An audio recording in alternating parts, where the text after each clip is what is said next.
ഭാരതത്തിന്റെ പരമാധികാരത്തെ വെല്ലുവിളിക്കാൻ വിദേശ ശക്തികളുമായി കൈകോർക്കുകയാണ്.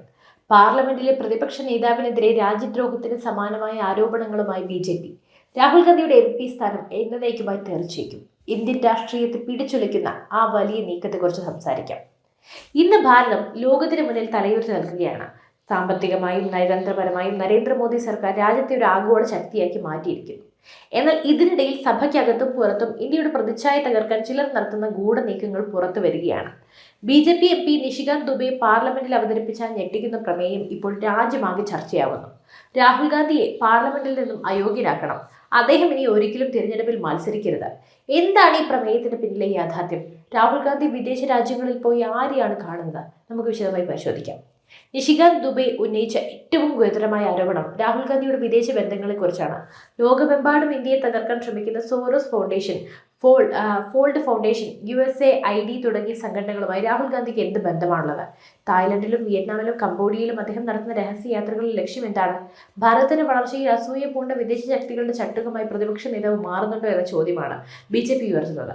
രാജ്യത്തിന്റെ രഹസ്യങ്ങളും താല്പര്യങ്ങളും വിദേശികൾക്ക് അടിയറവ് വയ്ക്കുന്ന ഒരാൾക്ക് എങ്ങനെ നമ്മുടെ പാർലമെന്റിൽ ഇരിക്കാൻ കഴിയും? അടുത്തിടെ ഒപ്പുവെച്ച ഇന്ത്യ-അമേരിക്ക ഇടക്കാല വ്യാപാര കരാറിനെതിരെ രാഹുൽ ഗാന്ധി നടത്തിയ പരാമർശങ്ങൾ തികച്ചും അടിസ്ഥാനരഹിതവും ജനങ്ങളെ തെറ്റിദ്ധരിപ്പിക്കുന്നതുമാണ്. മോദി സർക്കാർ ഇന്ത്യയുടെ ഊർജ്ജ സുരക്ഷ അമേരിക്കയ്ക്ക് വിട്ടു എന്നാണ് അദ്ദേഹം ആരോപിക്കുന്നത്. എന്നാൽ യാഥാർത്ഥ്യം എന്താണ്?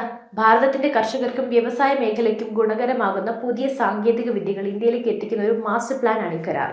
അമേരിക്കയിൽ നിന്നുള്ള ഇറക്കുമതി കൂടുമെന്ന് ഭയപ്പെടുത്തുന്ന രാഹുൽ അതുവഴി ഇന്ത്യയിലെ നിർമ്മാണ മേഖലയ്ക്കും തൊഴിലവസരങ്ങൾക്കും ഉണ്ടാകുന്ന വൻ കുതിച്ചുചാട്ടത്തെക്കുറിച്ച് മൗനം പാലിക്കുന്നു.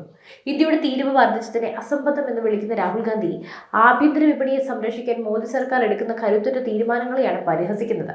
പ്രധാനമന്ത്രി നരേന്ദ്രമോദിയുടെ നേതൃത്വത്തിൽ ഭാരതം ഇന്ന് ആരുടെയും മുന്നിൽ കൈനീടുന്ന രാജ്യമല്ല. എണ്ണ ഇറക്കുമതിയുടെ കാര്യത്തിലായാലും വ്യാപാര കരാറുകളുടെ കാര്യത്തിലായാലും ഇന്ത്യ ഫസ്റ്റ് എന്ന നയമാണ് സർക്കാർ പിന്തുടരുന്നത്. റഷ്യയിൽ നിന്ന് എണ്ണ വാങ്ങിയപ്പോൾ പാശ്ചാത്യ രാജ്യങ്ങളുടെ സമ്മർദ്ദത്തിന് വഴങ്ങാത്ത മോദിയെ ലോകം കണ്ടതാണ്.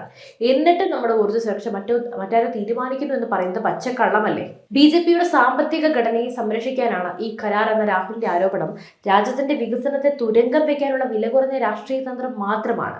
പാർലമെന്റിൽ ജനവിധി മാനിച്ച് പ്രവർത്തിക്കേണ്ട ഒരു പ്രതിപക്ഷ നേതാവ് സഭയെയും രാജ്യത്തെയും തെറ്റിദ്ധരിപ്പിക്കാൻ ശ്രമിക്കുന്നത് ജനാധിപത്യത്തിന്റെ ഭീഷണിയാണ്.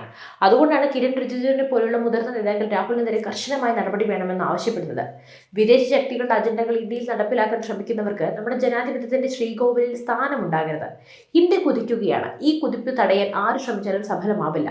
രാഹുൽ ഗാന്ധിക്കെതിരെയുള്ള ഈ പ്രമേയം ഇന്ത്യൻ രാഷ്ട്രീയത്തിൽ വലിയൊരു ശുദ്ധീകരണത്തിന് വഴിവെക്കുമെന്ന കാര്യത്തിൽ സംശയവും വേണ്ട.